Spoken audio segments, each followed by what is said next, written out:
La historia está llena de hombres intrépidos que, impulsados por sus ansias de conocer y descubrir, dedicaron toda su vida a hacer grandes exploraciones. Este fue el caso del doctor y predicador Daniel Livingstone y también del periodista Henry Morton Stanley. Hoy abordaremos la ardua búsqueda que el avezado periodista hizo por el corazón de África hasta encontrar al famoso explorador desaparecido en el último de sus viajes. En esta entrega les presentamos la cápsula titulada Doctor Livingstone, supongo. Somos Oscar Sasso y Daisy Toussaint y esto es Anécdotas de la historia.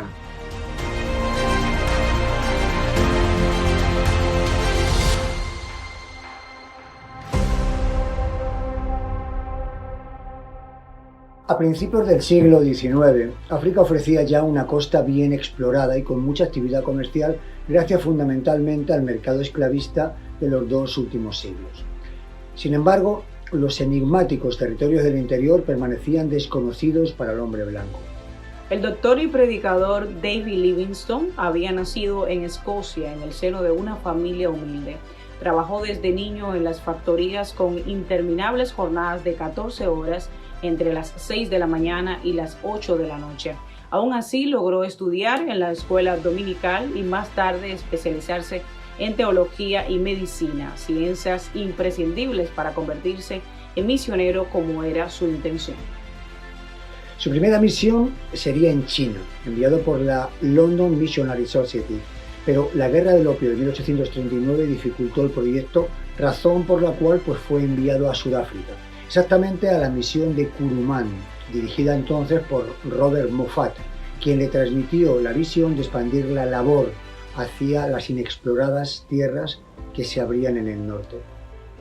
En una misión de vigilancia y protección, Livingstone fue atacado por un león antes de que sus compañeros pudieran abatirlo. De las heridas provocadas debió recuperarse en Kuruman bajo los cuidados de Mary, hija de Moffat. Inevitablemente se enamoraron, se casaron y formaron familia con quien viajaba en carretas tiradas por bueyes. Así atravesaron el desierto de Kalahari, alcanzando el lago Gami y después el río Zambeze, lo que abría la puerta a nuevas exploraciones. Pero en ese punto llegó a la conclusión que esa era una vida demasiado expuesta para su esposa y sobre todo para sus hijos. Por esa razón, en 1852 decidió que ellos se establecieran en Gran Bretaña. Livingstone regresó al Zambeze a continuar con su misión. Llegó a liberar por aquella época una caravana de esclavos cololos, tribu que a partir de entonces fue aliada, de quien su rey, Sekeletu, le proporcionaría entonces fuertes porteadores para seguir con todas sus exploraciones. Llegó con ellos hasta las cataratas Mosi-oa-Tunya, el humo que truena por el vapor, que él rebautizaría como las cataratas Victoria en honor a la reina de Inglaterra. Finalmente logró llegar hasta el Océano Índico y después otra vez hacia el Atlántico. A partir de entonces tuvo como visión abrir rutas de comercio legítimo como alternativa plausible a la trata de esclavos. Regresó a Inglaterra en 1856 y fue recibido como un héroe nacional. Su fama le llevó a escribir libros y a dar conferencias. Sus trabajos de cartografía fueron reconocidos por la Royal Geographic Society y entró a formar parte de la Royal Society con un cargo de cónsul para las zonas exploradas del África suroriental. El segundo viaje fue promocionado por el gobierno, pero ni los exploradores que le acompañaron ni los barcos fluviales que le proporcionaron resultaron adecuados, por lo que muchos lo consideraron un fracaso. El tercer y último viaje lo hizo con recursos propios y aportaciones de algunos particulares. Esta vez recurrió a sus fiables porteadores, a sus bueyes y a sus botes portátiles para lograr el sueño de llegar a las legendarias y enigmáticas fuentes del Nilo.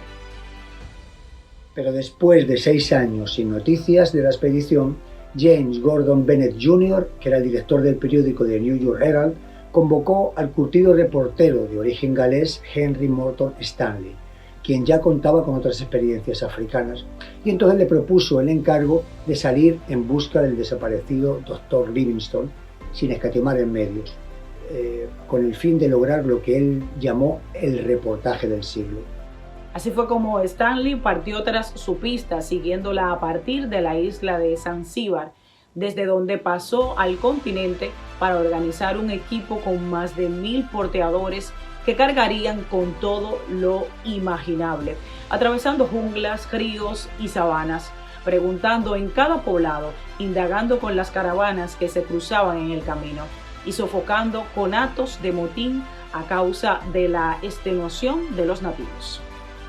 Finalmente, alguien aseguró haber oído que el hombre blanco estaba en Ujiji, pero una vez consultados los precarios mapas que tenían, concluyeron que aún les faltaban 500 kilómetros, por lo que tuvieron que incentivar en algunos casos y forzar en otros a los sufridos porteadores, hasta que después de varios meses de marcha, arribaron hasta el mencionado poblado junto al lago Tanganika, donde se produjo el esperado encuentro el 10 de noviembre del año 1871.